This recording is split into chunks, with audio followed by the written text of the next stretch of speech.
Je n'ai aucun retour caméra là, je ne sais pas du tout si je suis bien cadrée, si on me voit bien ou quoi, mais écoutez, avec la luminosité qu'il y a, je me suis dit que j'allais utiliser la caméra du derrière de mon iPhone là, pour que vous puissiez me voir. À un moment donné, être binoclard ça va bien 2 minutes. Faire des vidéos dans la pénombre, j'en ai ras-le-bol.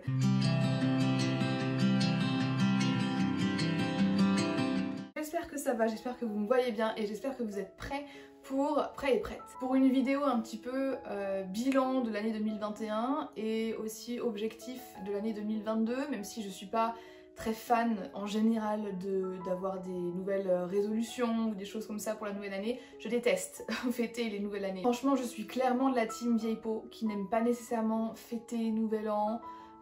Pour moi, c'est juste un jour comme un autre.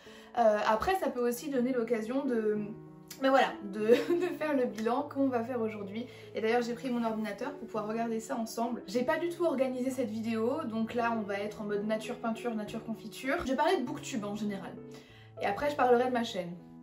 Booktube, moi en 2021, et je vais commencer par ça, j'ai vu une autre facette de la communauté. J'ai vu beaucoup de drama. Et je pense en fait que c'est marrant parce que j'avais pas vu autant d'agitation sur Booktube depuis quelques années. Il y a toujours eu des dramas, il y a toujours eu des personnes qui s'entendent pas ou des petites querelles pour des choses plus ou moins importantes. Et ça faisait quand même, je dirais, 2-3 ans que je trouvais que c'était plutôt calme, que c'était plutôt sain. Et puis, je sais pas si c'est parce que j'ai essayé de m'investir un peu plus cette année par rapport à ma chaîne, mais du coup j'ai eu accès à plein d'informations. Je pense pas que ce soit nécessairement mal, c'est pas super sain non plus, on va pas se mentir, mais à partir du moment où on parle pas de choses graves, ça va. Je veux dire, on est tous un petit peu comme ça, on est tous un petit peu curieux. On est aussi sur Booktube et sur YouTube en général parce qu'il y a un côté, une part de nous qui est voyeuriste. En tout cas, je sais que c'est mon cas. C'est pour ça d'ailleurs que je regarde les vlogs des gens, parce que j'aime bien savoir qu'est-ce qu'ils font, qu'est-ce qu'ils disent, etc. Mais pour en revenir au côté drama de Booktube, j'avoue que là c'était bizarre. En fait, j'ai vraiment vu un aspect un peu compétition entre les créateurs et les créatrices. Et peut-être que ça vient avec le fait que maintenant on peut avoir une rémunération avec les vidéos, on peut avoir des partenariats et donc il y a un enjeu financier qui n'était pas là, en tout cas pas autant il y a quelques années et peut-être qui créait des tensions. Après en positif, il y a eu beaucoup de positifs. Moi j'ai vu pas mal de créateurs et de créatrices éclore, littéralement s'épanouir dans la communauté, avoir des personnes qui les suivent de plus en plus, qui les soutiennent, parfois qui les financent parce que beaucoup de personnes ont lancé leur Patreon. Qu'on soit d'accord avec ça ou pas, c'est pas le débat de cette vidéo aujourd'hui. Moi je crois que j'ai toujours dit que ça m'intéressait pas ni de lancer un Utip, ni de lancer un Patreon, ni d'avoir de l'argent de votre part. Je préfère que vous gâtiez vos proches et que vous vous gâtiez vous, mais ça me surprend toujours de voir qu'il y a des personnes derrière leur écran qui sont tellement attachés aux créateurs ou créatrices que du coup ils vont vraiment les soutenir financièrement. Et quand justement ça fait des années que vous faites des vidéos comme ça peut être mon cas, parfois c'est un peu bizarre de se dire qu'on fait partie de la vie de certaines personnes qui nous suivent et nous soutiennent depuis des années. Ça pour dire qu'il y a eu beaucoup de positifs, beaucoup de créativité sur Booktube particulièrement. J'ai découvert des nouvelles personnes, je me suis rapprochée de certaines personnes, je me suis rabibochée avec certaines personnes de Booktube justement ou de Bookstagram et ça a été une année riche en émotions. Petite mention spéciale pour Emma de la chaîne La Bouquinade que je suis et on a eu l'occasion de discuter en privé, on s'est même appelé, elle a fait partie d'un de mes lives où je vais pu lui faire un tirage de cartes et j'ai découvert un aspect de cette fille que j'aime beaucoup et ça fait partie en fait des personnes sur Booktube que je respecte et que j'admire à la fois pour son travail et à la fois pour la personne qu'elle est. Donc Emma, si jamais tu passes par là, je te fais de très gros bisous et j'espère que tu iras loin, mais je sais que tu iras loin. Donc bien sûr il y a du drama, vous ne voyez pas tout, parfois on vous donne accès à certaines informations. que ce soit en story, Insta ou parfois même en vidéo Booktube ou en live ou que sais-je. Et peut-être que vous ne comprenez pas tout et c'est tout à fait normal. Dites-vous quand même que Booktube, ça reste une grande entreprise et encore plus maintenant avec la rémunération, mais ça a toujours été le cas. On bosse ensemble, on fait tous à peu près la même chose. On a du coup maintenant le même employeur, littéralement, mais ça veut pas dire qu'on s'entend tous bien, ça veut pas dire qu'on est tous d'accord avec ce que fait l'autre, etc. ou ce que dit l'autre, mais le principal c'est vraiment de se respecter. Parce que la communauté Booktube grandit, et pas seulement parce qu'il y a de nouveaux créateurs de contenu, mais aussi parce qu'il y a des nouvelles personnes qui découvrent Booktube. Vous savez, il y a des années de ça, hein, autant des dinosaures, quand Booktube c'était un peu les premiers pas, voilà, quand on avait une petite communauté, quand la plus grosse booktubeuse avait 40 000 abonnés, on se battait entre guillemets pour que Booktube soit plus répandu et que les gens en entendent parler. Aujourd'hui c'est le cas, on est en plein essor et je trouve ça trop bien. En gros c'est super positif pour tout le monde. Donc si ça peut se faire dans le respect et la tolérance, ce serait vraiment la cerise sur le gâteau. Alors maintenant, pour ce qui est de mon bilan personnel, je vous avoue que je vais aller sur ma chaîne là, donc je vais regarder. Je vous avoue que j'ai été assez frustrée, moi. Ça fait peut-être 2 ans que j'éprouve beaucoup de frustration sur Booktube. Je vous parle en toute transparence. J'ai commencé assez fort sur Booktube. J'ai eu pas mal de soutien assez vite et je pense que je suis arrivée sur Booktube au bon moment, c'est-à-dire que les gens suivaient facilement, les gens commentaient facilement, on était vraiment dans une sorte de naïveté qu'aujourd'hui on considère peut-être comme de la naïveté, mais peut-être qu'à l'époque c'était plus de la bienveillance. Et j'ai eu du succès entre guillemets, enfin, en tout cas moi ce que je considérais être du succès. J'avais des stats en fait qui atteignaient les 2000 vues à chaque vidéo, les abonnés grandissaient de jour en jour, parfois ça pouvait avoisiner les 20 nouveaux abonnés par jour, ce que je trouve quand même énorme parce que imaginez-vous 20 personnes. Et donc en 2019, 2020 même, 2020 ça a commencé à stagner et puis à baisser et j'ai essayé en fait de venir avec des nouveaux concepts.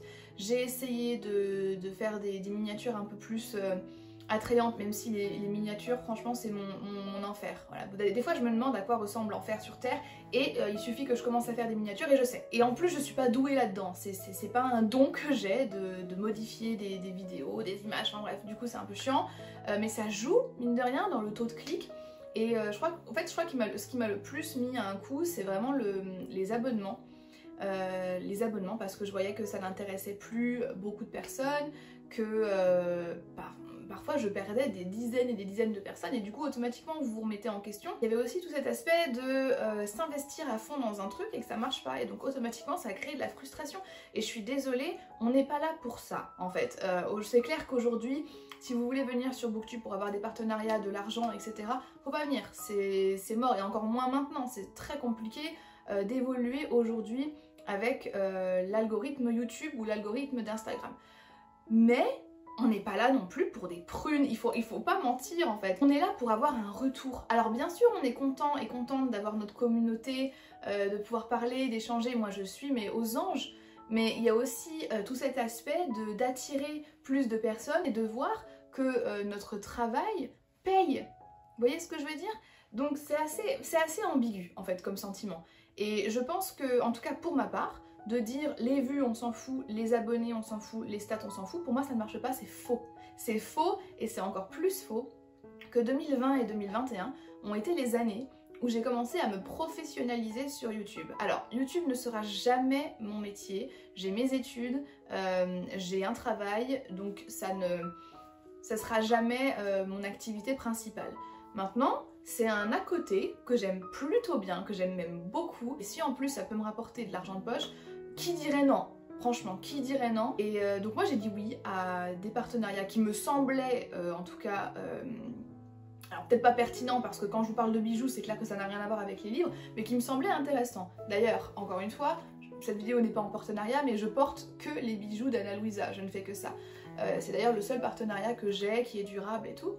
Et Et donc forcément, en fait, le truc c'est que quand vous avez un partenariat, il y a une pression supplémentaire qui s'ajoute au fait de créer et d'attendre des commentaires ou d'attendre des vues ou d'attendre des abonnements. C'est que là en plus vous avez une personne tierce qui est potentiellement votre employeur, avec qui vous avez un partenariat, avec qui vous avez signé un contrat et qui attend un résultat.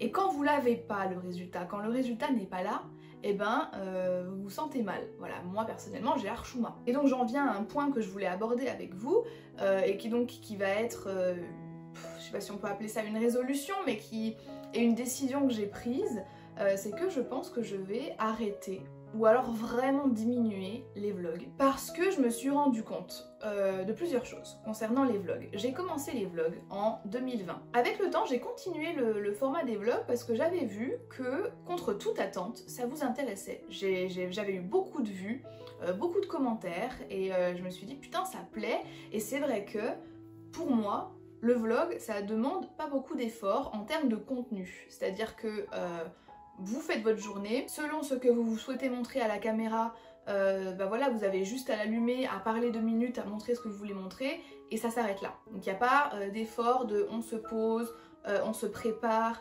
on essaye d'avoir une bonne luminosité. Pour moi, quand je fais des vlogs, c'est plus simple. Au montage, c'est une catastrophe, c'est une horreur, mais lors de la production, franchement, c'est gérable. Et avec le temps, avec les mois, avec les années, mes vlogs ont commencé à faire de moins en moins de vues, et donc on est passé de vlogs qui avoisinaient les 2500-3000 vues à un vlog qui fait 800 vues. Encore une fois, je suis tout à fait honnête avec vous, hein, et vous pouvez même aller voir sur ma chaîne si vous souhaitez vérifier, mais le dernier vlog que j'ai fait, qui était mon vlog où je crois que je finis un livre, quelque chose comme ça, était en partenariat avec Ana Luisa. Comment je justifie moi? Comment je justifie que il y a un an on faisait un partenariat ensemble où pendant un vlog je faisais des 2000-3000 vues et là je fais un vlog il y a un mois où je suis en partenariat avec eux et je fais 800 vues. Vous pouvez même pas imaginer la honte, l'archouma que je ressens quand je dois envoyer le lien et que je suis là bah bon bah voilà le contenu que vous vouliez. Voilà, et donc ça fait pas des stats correctes et je devrais pas me sentir honteuse. Et c'est la faute de personne, hein, soyons tout à fait honnêtes. Ça me rend trop mal à l'aise et je pense que c'est aussi dû au fait que je suis quelqu'un d'assez perfectionniste et surtout dans le travail et assez carriériste. Et donc du coup, je crois que je préfère arrêter les vlogs et puis je ressens plus le besoin de vous parler de ma vie personnelle, même si je suis jamais vraiment rentrée dans les détails. Et aussi le format vlog me convient moins parce que j'oublie ce que je dois vous dire.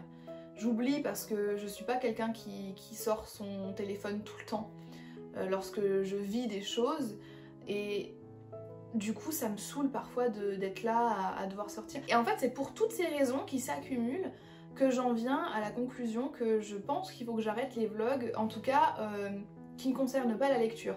Donc tout ce qui est challenge, je lis 1 heure par jour, voilà, ou des vlogs vraiment qui sont liés au livre et où peut-être je pourrais vous parler de certains aspects de ma vie, ça je vais continuer, mais pour tout ce qui est vlog Halloween, vlog, l'année dernière j'avais fait un vlog Noël au Texas, etc. Je pense qu'on va s'arrêter là. Je remercie bien entendu les personnes qui commentaient, qui likaient, et peut-être qu'il y avait une majorité silencieuse qui aimait beaucoup cette vidéo, je le saurais jamais, mais je pense que pour 2022 c'est mieux que j'arrête. De toute façon j'ai plein d'idées de vidéos, j'ai plein d'idées de concepts de vidéos qui demandent beaucoup de temps, qui demandent un peu de travail aussi, et voilà, et du coup je vais me concentrer là-dessus. J'ai même pas besoin de regarder ma chaîne pour vous le dire, c'est vrai que les stats ont été pas très bonnes l'année 2021, mais j'adore toujours autant Booktube, c'est toujours un plaisir pour moi de filmer. Du coup voilà, pour le moment je me vois pas du tout arrêter Booktube. D'ailleurs ce semestre je vais devoir lire beaucoup de livres, alors des classiques, mais pour mes études j'ai des listes de lecture à faire avec à chaque fois une trentaine ou une quarantaine de livres, tout ça pour qu'à la fin j'ai des examens où je dois écrire des dissertations justement en liant tous les livres un petit peu ensemble, enfin en tout cas en montrant que j'ai compris ce qui se passait au XXe siècle en termes de littérature et d'essais critiques, et donc je pense que ça se reflètera beaucoup dans peut-être les vlogs lecture que je ferai ou dans mes bilans lecture. Vous verrez justement tout cet aspect beaucoup plus académique de ma vie de lectrice que je partagerai du coup avec vous. Voilà. Et écoutez, je pense que c'est à peu près tout ce que j'avais à vous dire. De toute façon, cette vidéo n'était pas du tout écrite, j'ai dit ce que je pensais. Je suis tellement reconnaissante d'être encore sur Booktube, de pouvoir encore faire des vidéos. J'espère que cette vidéo d'ailleurs ne s'est pas arrêtée parce que étant donné que je n'ai pas de retour, mais vous imaginez, j'ai pas de retour caméra. Si je parle depuis 20 minutes dans le vide, je me jette par la fenêtre. Ok, non, c'est bon. Mais ouais, du coup, super reconnaissante, super heureuse de pouvoir échanger avec vous, de pouvoir encore rencontrer ou redécouvrir des nouvelles personnes sur Booktube. Merci infiniment. D'ailleurs, s'il y a encore des survivants jusqu'à la fin de ma vidéo, j'aimerais bien savoir depuis combien de temps vous me suivez. Et dites-moi comment vous vous appelez, vous pouvez me dire ce que vous faites. Enfin, j'aimerais trop pouvoir mieux vous connaître. Voilà, en tout cas, moi, c'est vraiment du fond du cœur que je vous dis merci d'être toujours là, merci aux nouveaux, merci aux anciens, et j'espère qu'on continuera d'être ensemble pendant l'année 2022, que cette année sera bonne pour nous tous et nous toutes, et voilà, du coup je vous dis à bientôt dans une prochaine vidéo, bye bye.